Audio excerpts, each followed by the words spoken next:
días, hermanos, ¿cómo están? Bien. Buenos días, hermanos, ¿cómo están? Antes del mensaje de la palabra del Señor esta mañana, hermanos, quisiera comentarles dos cosas. Una es una solicitud y la otra es un testimonio. La solicitud es puntual y específica. Le quiero pedir que estemos orando e intercediendo por ella, por su salud, por la familia, por la iglesia allá en Zacatecas. Yo le agradeceré mucho que los que tienen listado de oración o acostumbran a tener listado de oración o peticiones incluyan a Galia. Los que no, por favor, lo hagan y que tengamos un respaldo de oración para Deri y Galia en este tiempo difícil de salud para ella. ¿Está bien? Esa es la solicitud. Luego el testimonio. Le quiero contar, hermano, que a ver cómo le cuento. Es muy rápido. Fíjese que hace como un año o año y medio, platicando con Mirna, mencionamos la posibilidad de vender nuestra casa en Panorama, en la cual vivimos 36 años, desde que nos casamos. Y fue una mención nada más.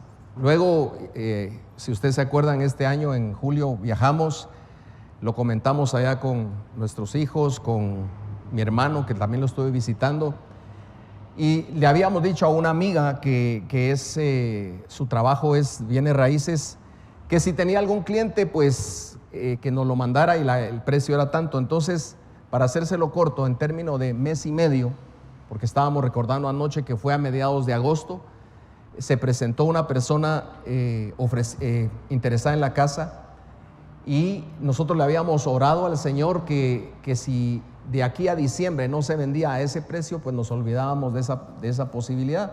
Lo que nos impulsó fueron varias cosas, ¿verdad? Una de las que todos sufrimos aquí, el tráfico, y otras más. Pero también que la casa ya muy grande, solo para dos, ¿verdad? Después de haberla ampliado para que hubiera más personas. Pero el punto es que en términos de pocos días se vendió la casa. El 31 de agosto la vendimos, y después nos dedicamos a ver y vimos 23 casas, y de las 23 casas, orando al Señor, nos guió a una, y este lunes pasado nos pasamos a esa una. Entonces le quiero contar que hicimos un listado de qué podíamos pagar también y qué queríamos, y Dios nos bendijo, porque la intención era que lo que nos dieran por una, la casa de Panorama, pues pagar la otra, y así fue, para no quedarnos con ninguna deuda, y así fue, gracias al Señor. Así que le cuento que esta semana estamos bastante cansados. Ha sido una semana de traslado, y vivimos ahora más cerca de la iglesia y cerca de varios de ustedes, aquí en un condominio que se llama Hacienda Vistahermosa, aquí arriba. Así es que poco a poco los vamos a ir invitando, porque no caben todos. No tengo churrasquera, se aceptan donaciones, y así es que así estamos, y damos gracias al Señor por eso, por esa bendición, ¿verdad?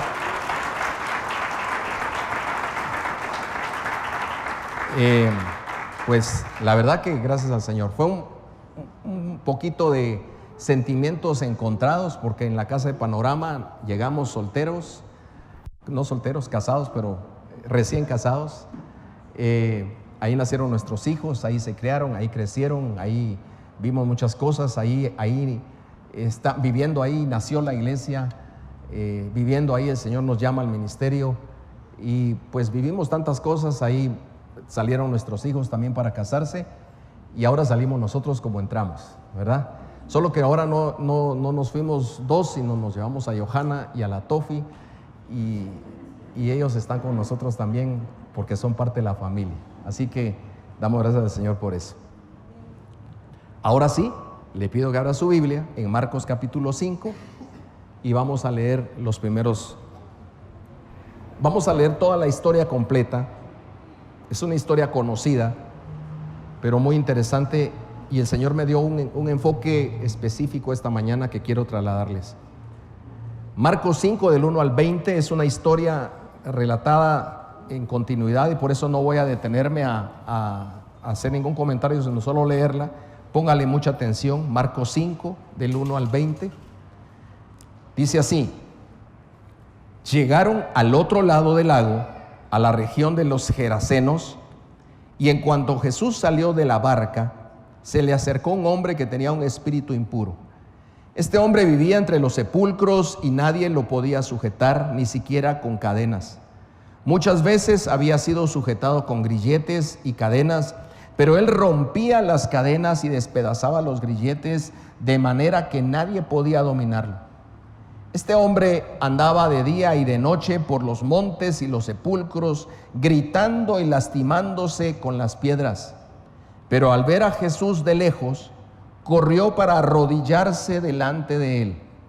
Y a voz en cuello le dijo: Jesús, Hijo de Dios Altísimo, ¿qué tienes que ver conmigo? Yo te ruego por Dios que no me atormentes. Y es que Jesús le había dicho: espíritu impuro, deja a este hombre. Jesús le preguntó: ¿cómo te llamas?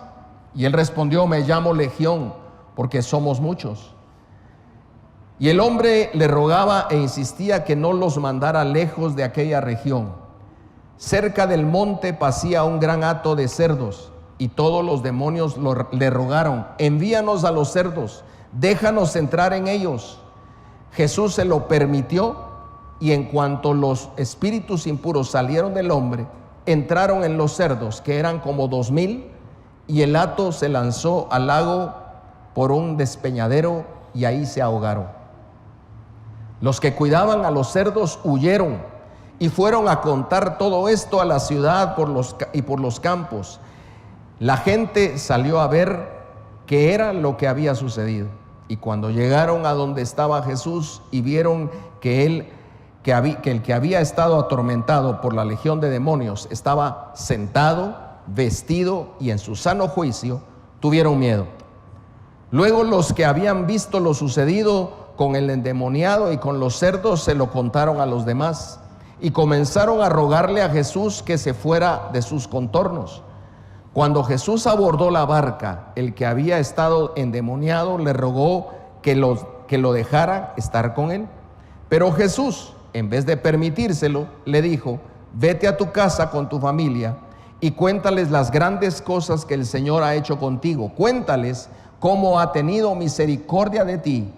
El hombre se fue y en Decápolis comenzó a contar las grandes cosas que Jesús había hecho con él, y todos se quedaban asombrados. Gracias, Señor, por tu palabra bendita, preciosa, hermosa, profunda, maravillosa, transformadora, inspirada, útil para redarguir, para enseñar, útil, Señor, para edificar, para hacernos hombres perfectos.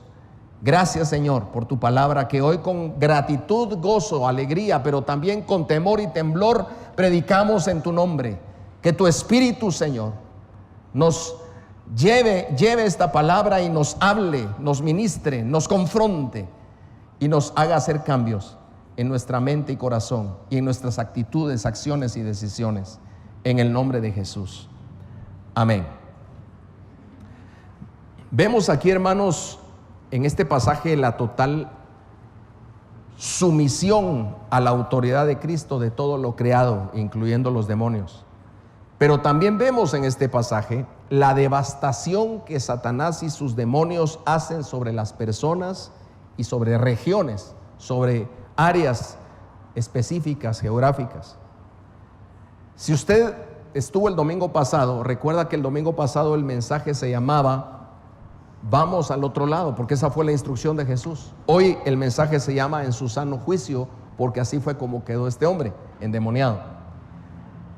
Ahora, si usted nota, enlazando los dos mensajes, la razón para que pasaran en la barca hacia el otro lado y que encontraron aquella tempestad y que tuvieron temor y todo lo que hablamos el domingo pasado, era porque Jesús quería llegar a esta área, a este lugar, a este sector. Este sector, hermanos, era un sector muy particular. Había un propósito, pues, de Dios, una razón de Jesús, de pasar al otro lado. La región de Gerasa, Gadara, o Gergesa. Las voy a encontrar los 3 nombres en la palabra, en las distintas versiones y en los distintos evangelios. Por ejemplo, Mateo dice Gadara, Marcos dice lo que leí, que es Gesara, creo yo, Gesarea. No dice, ¿verdad? Sí, Gesareno, o sea, Gerasa.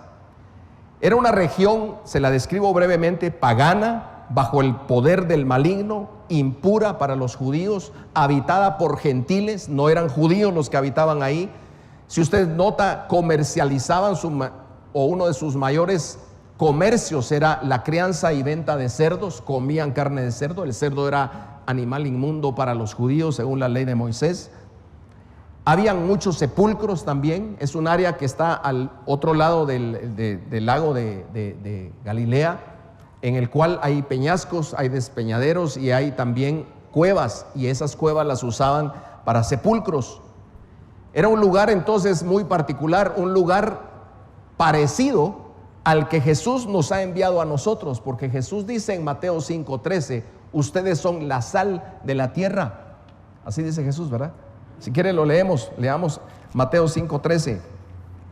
Aquí lo tengo, dice, ustedes son la sal de la tierra, pero si la sal pierde su sabor, ¿cómo volverá a ser salada?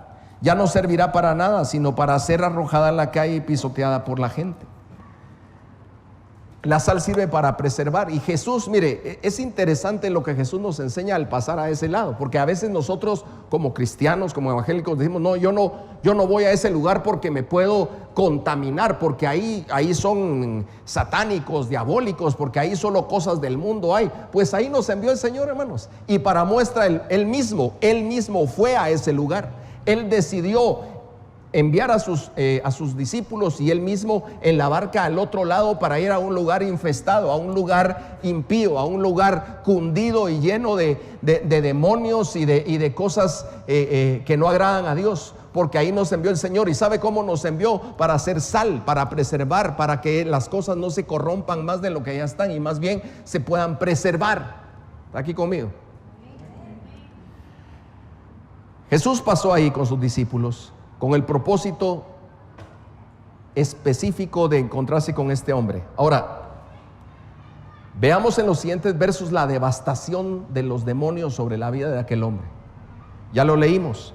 Este hombre, según Mateo capítulo 8, versículo 28, no era uno, sino eran 2. No se está contradiciendo. Lo que pasa es que Marcos se enfoca en el más grueso, en el más enchamucado, en el que tomó la palabra, pero según Mateo eran 2. Dice que este hombre o estos hombres tenían una vida realmente arruinada. ¿Por qué arruinada? Porque vivían, solo póngase a pensar, yo no sé si a usted le gustaría ese tipo de vida, pero este hombre vivía, o estos hombres vivían solos, vivían entre los sepulcros, ya no tenían familia, no tenían relaciones interpersonales con nadie, más bien provocaban temor y miedo a la gente por su forma de actuar, por sus reacciones violentas y sus voces altas, sus gritos. Vivían sucios, desnudos, se laceraban a sí mismos, se cortaban con piedras, se golpeaban. En otras palabras, su vida era un desastre. Su vida había sido completamente arruinada por Satanás. Y es que Satanás a eso viene, a matar, a robar y a destruir. Viene a arruinar la vida de la gente. Y estos dos estaban arruinados, como les digo, sucios, solitarios, entre sepulcros, sin familia. Y una frase importante, vivían fuera de juicio. Vivían su vida de una manera completamente, diríamos, sin sujetarse a nada. El pasaje dice que habían tratado de sujetarlos con cadenas y muy probablemente a árboles o a rocas, y ellos, por la fuerza que los mismos demonios le daban, la fuerza física, rompían las cadenas y nada ni nadie los había podido sujetar. Eso es importante que lo notemos, importante que lo tengamos en mente, porque nos va a servir más adelante. El daño, por lo tanto, no era solamente individual para aquel hombre o para aquellos dos hombres, sino el daño era grupal, era para su familia, que había sido afectada porque habían perdido a su familiar. Imagínense, yo no sé si estos hombres eran casados, solteros, pero por lo menos tenían familia, ya sea papá, mamá, hermanos, o si eran casados tenían esposas, tal vez tenían hijos, pero esos hijos, esa esposa, esa madre, esos hermanos perdieron al hombre, lo perdieron. Porque vivía fuera de juicio, ya no vivía en la casa, andaba deambulando por ahí, y no solamente era un daño para él, para ellos, para sus familias, sino el daño también era para toda la comunidad, porque era un sector. Imagínese usted, si ustedes le dicen, mire, no pase por aquí arribita, en esa calle no se meta porque ahí hay un par de endemoniados, ¿usted qué hace? Ay, pastor, ya no voy a ir al culto de los miércoles, pues si no viene, de todos modos. Pero no es por los endemoniados. Ay, pastor, es que me da miedo, mejor, ¿sabe qué? Salgamos todos juntos, porque si no esos endemoniados nos pueden pegar. Entonces también impidieron de alguna forma la actitud de ellos, la acción de ellos dañó a la comunidad, porque por el camino que ellos vivían, por ahí, por el sector donde ellos estaban, la gente ya no pasaba o no le gustaba pasar porque tenían temor de los endemoniados. Pero note, y por favor ponga atención, que estos hombres o este hombre vivían sin sujetarse a nada. No podían ser sujetados por nada, ni por nadie, ni por cadenas, ni por muchos hombres. Vivían, diríamos, a su sabor y antojo, o vivían como muchos hoy suelen decir: yo vivo mi vida, no le hago mal a nadie y punto, y aparte es mi vida. Así vivían esos. ¿Qué le parece? Vamos a ir encontrando un ejemplo, un match con lo que hoy estamos viendo. Va usted a ver por dónde el Señor nos está guiando esta mañana. Ahora, el pasaje también, yo le dije al principio, da a entender o nos muestra la tremenda y poderosa y maravillosa autoridad de Cristo Jesús sobre todo lo creado. Hay otro pasaje en la Biblia que dice que los demonios creen y tiemblan, y este pasaje es una muestra de eso, porque estos demonios que poseían a aquel hombre hicieron cosas que a veces ni los cristianos hacemos, o que nos cuesta hacer a los cristianos. ¿Cuántas veces he visto yo aquí a Rodrigo, a Marvin, a Moy, uno de los que dirigen la alabanza, a Héctor, decir: hermanos, postrémonos delante del Señor, y 2, 3, 4, 5, a veces 20, a veces 30, pero no todos nos postramos. Estos endemoniados, dice que al ver a Jesús de lejos, corrieron, fíjese pues, corrieron para llegar frente a Jesús. A nosotros corremos porque nos agarra el tráfico, pero para ver a Jesús. Lo vieron de lejos y dice que llegaron. Su intención no era agredir a Jesús porque no podían. Su intención no era matar a Jesús porque no podían. Su intención era reconocer a Jesús. Y corrieron, y dice que el hombre se postró frente a Jesús. Eso es lo que decía. Se postró, lo dice claramente la palabra, se postró frente a Jesús. Y aparte de postrarse, o sea que, mire, estos endemoniados hicieron, como le digo, muchas cosas de reconocimiento y sumisión a la autoridad de Cristo.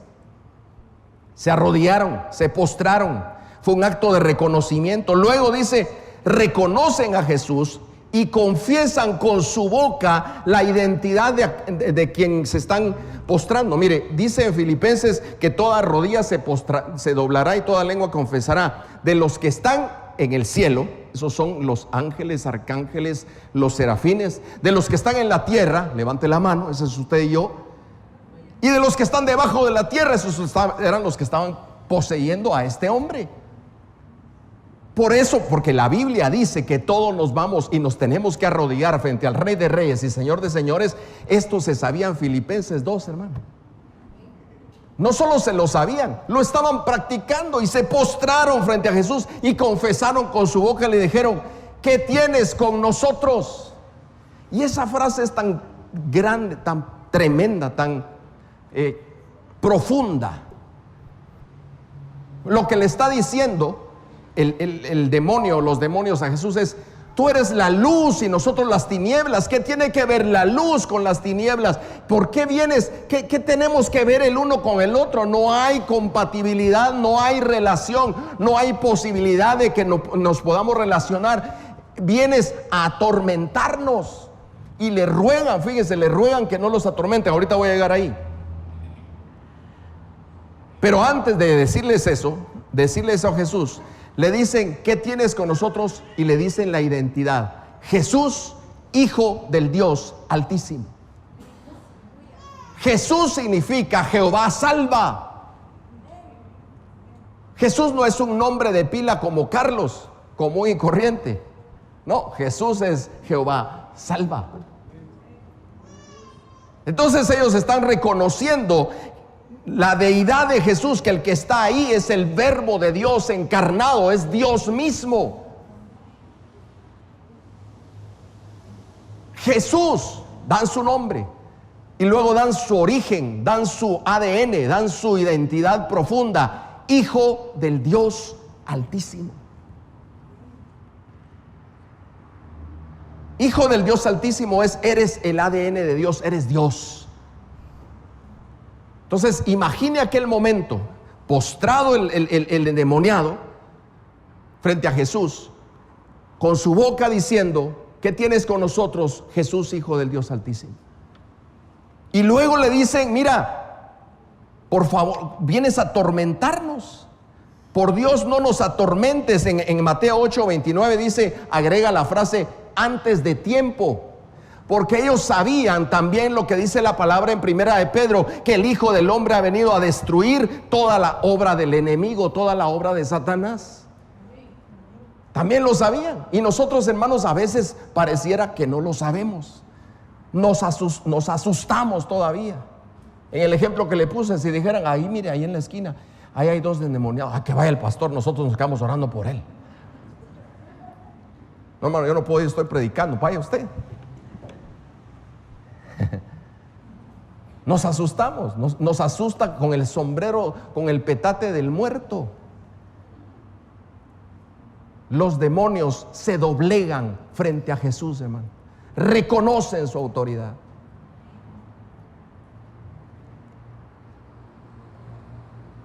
Y le ruegan a Jesús que no los llegue a atormentar, es decir, que no los lance al abismo, que no los lance, porque ya Jesús, el pasaje lo aclara, ya les había ordenado: salgan de este hombre, sal de este hombre. Por supuesto, Jesús no dijo en el nombre de Jesús, porque Él es el que lo está ordenando, ¿verdad? Nosotros sí tenemos que decir en el nombre de Jesús cuando nos enfrentamos a eso. Dicho sea de paso, esta no es una clase de ¿cómo se llama? Liberación, si no estamos nada más explicando el pasaje. Pero hay una liberación aquí, obviamente hay una liberación que la hace el propio Jesús y le ordena a los demonios: salgan de él. Entonces ellos dicen: sí, tenemos que salir, pero por favor no nos atormentes, no nos mandes al abismo, no nos mandes al fuego eterno. Ya sabemos que ese es nuestro destino. Y eso es maravilloso, hermano. Mire, nosotros, por eso le digo, se nos olvidan muchas cosas, pero el demonio a veces tiene claro cuál es su destino. Nosotros a veces no lo tenemos. El destino del demonio es el lago de fuego que Dios preparó para Satanás y todos los que le siguen. ¿Sí? Le ruegan a Jesús entonces, sin poner en duda su autoridad y capacidad de destruirlos. O sea, ellos no dijeron: Jesús, jajaja, venís a molestarnos, ya vas a ver, este es nuestro. No, ahí mismo tenían que salir. Ellos no dijeron: es que este abrió puertas y vos no sabés lo que hizo. Jesús sabía todo, hermano. Y no solo sabía todo, sino tenía la autoridad completa de parte de Dios para echar y expulsar a esos demonios. Por lo tanto, los demonios se ubican en su posición de doblegarse, de reconocer y luego de pedir: por favor, Jesús, no nos atormentes, no nos eches al abismo. Mira, ahí están ese hato de cerdos, mándanos ahí, no nos saques de este sector, no nos saques de este lugar. Y eso es interesante, hermano. Le ruegan a Jesús, sin poner en duda su autoridad y capacidad de destruirlos y sacarlos, pero le piden no salir de la región porque es la región que conocen, porque esa es otra cosa, otro mito que los cristianos a veces tenemos, es que no hay que hablar muy recio porque Satanás oye, que oiga, ¿qué me importa? Si Jesús murió en la cruz del Calvario por mí y por usted, hermano, ¿qué más? Además el demonito que oye no es Satanás, y aunque fuera, yo siempre lo molesto, ¿verdad? Y digo eso, ¿verdad? Nosotros le echamos la culpa y le decimos, es que Satanás anda por aquí. No anda aquí, hombre. Ese no le gusta a Guatemala, anda por otro lado. Y no puede estar en ese otro lado y en Guatemala a la vez, porque no es Dios. Solo Dios es omnipresente. Solo Dios es omnisciente. Solo Dios es omnipotente.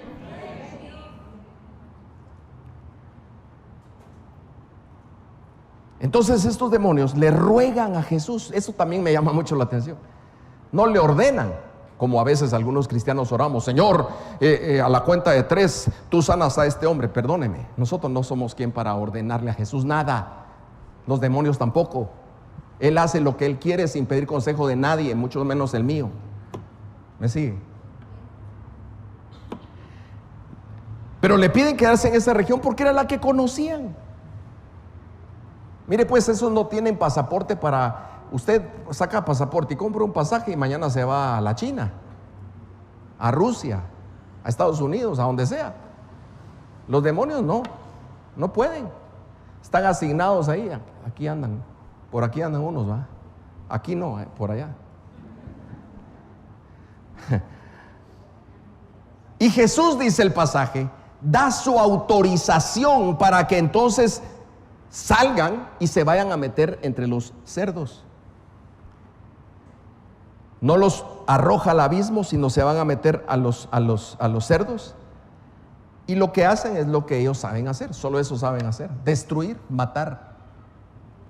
Los cerdos se volvieron como locos y había un despeñadero cerca. Se tiran al agua y se ahogaron todos. No eran 3 o 4 chanchitos, eran 2000. Porque eso sí lo dice claramente la Biblia. 2000 cochitos se echaron a perder ahí. Ni chicharrones le pudieron sacar. Nada. Se ahogaron los pobres cerditos por acción de los demonios. Ahora, la matanza de los 2000 cerdos, hermanos, y ahí pasamos al siguiente, los versículos 14 y 15, fue un evento que causó un revuelo grandísimo en ese lugar. ¿Por qué? Porque era el negocio familiar de varios. No eran 2000 cerdos, no eran de una familia, eran de varias familias, seguramente de varios dueños, y los estaban apacentando juntos. Era un hato de cerdos que estaba siendo alimentado y digamos pastoreado por un grupo de cuidadores de cerdos, y se les arruinó el negocio. Se les arruinó. ¿Sabe una cosa? Los demonios destruyeron ese asunto. No fue Cristo, fueron los demonios. Lo destruyeron, y hoy mucha de nuestra sociedad está en un proceso de descomposición y destrucción, producto de que hemos decidido vivir, hermanos, no en nuestro sano juicio, sino no amarrándonos, no sujetándonos a nada ni a nadie. Y ese es el enfoque que el Señor me dio para esta mañana. Y a ese quiero entrar ahora. El resultado inmediato fue que el endemoniado, cuando fue liberado por Jesús, dice que fue encontrado el mismo que estaba poseído por una legión, porque así le contestó Jesús. Eso se me pasó por alto decir. Jesús con autoridad le pregunta, no es que, es que yo quiero saber, decime por favor cómo te llamas. No, le dijo, ¿cómo te llamas? ¿Cuántos son? Soy legión, dijeron. Legión era un batallón del ejército romano de 6000 hombres. No necesariamente eran 6000 demonios. Tal vez eran menos, tal vez eran más, pero de que eran un montón, sí eran un montón. ¿Cómo cupieron todos en el cuerpecito del hombrecito aquel? No sé, pero ahí están metidos todos. Lo que sí sé también es que Jesús los sacó a todos, hasta el último. Y dice que cuando salieron, encontraron al hombre en 3 actitudes o en 3 acciones: sentado, vestido y en su sano juicio. sentado, vestido y en su sano juicio. Sentado porque el cuate no se podía mantener sentado. El cuate andaba por los peñascos, por los sepulcros, gritando, insultando. Vestido porque andaba siempre desnudo.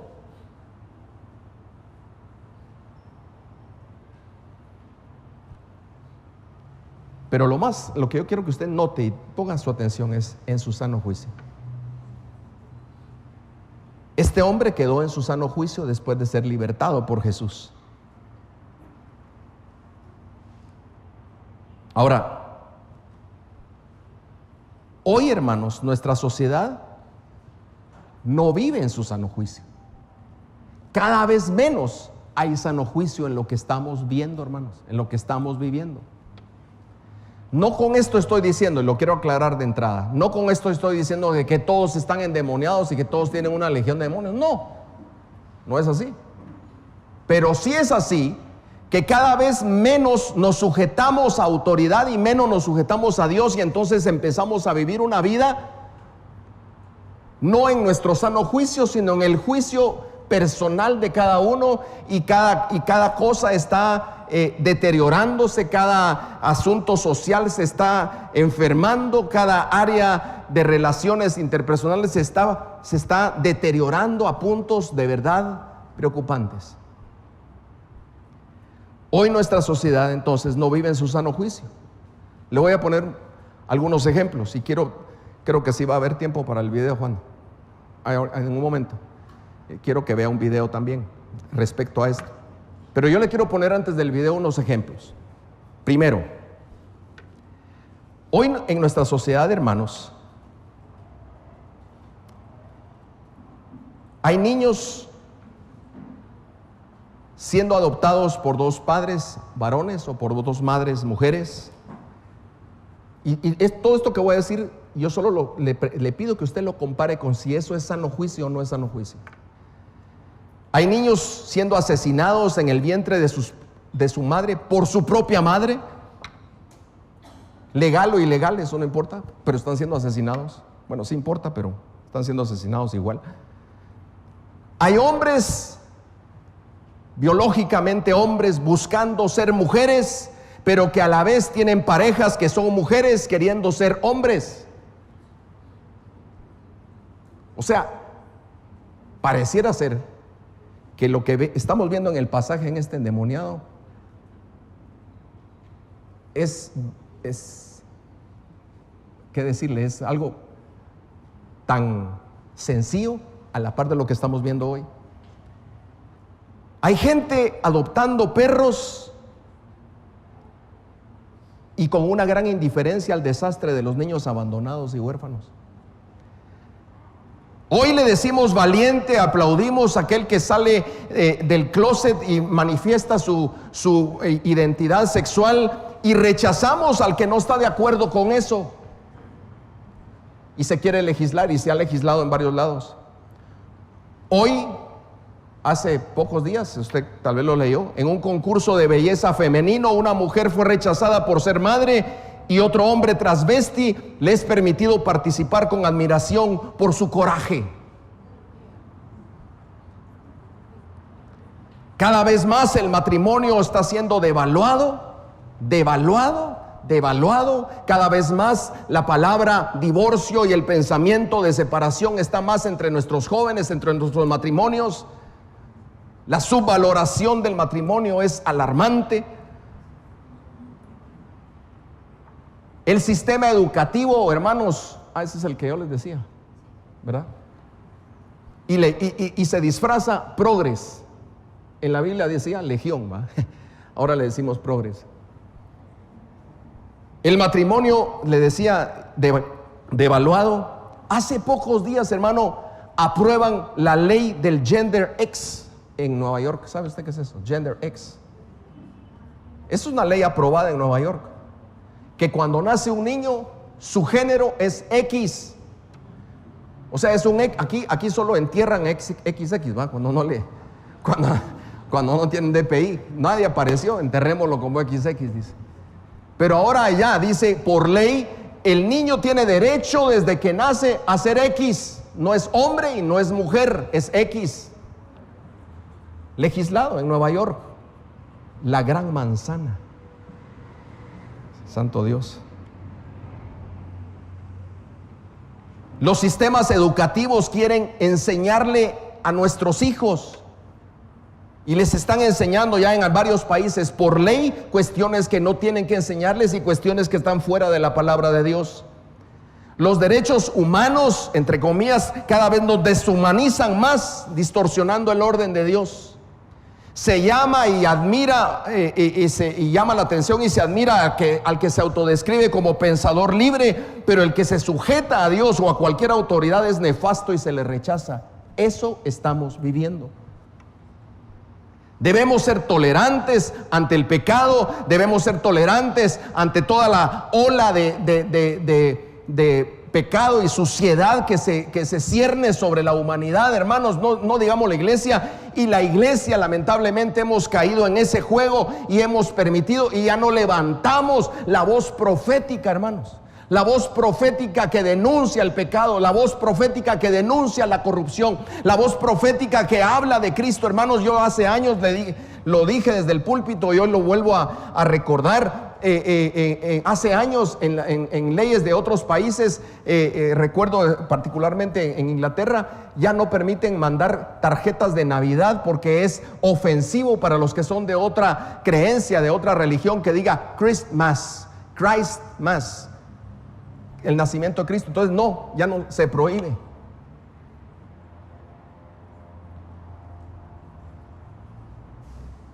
Este video dura 8 minutos y nos habla de esto que le estoy hablando.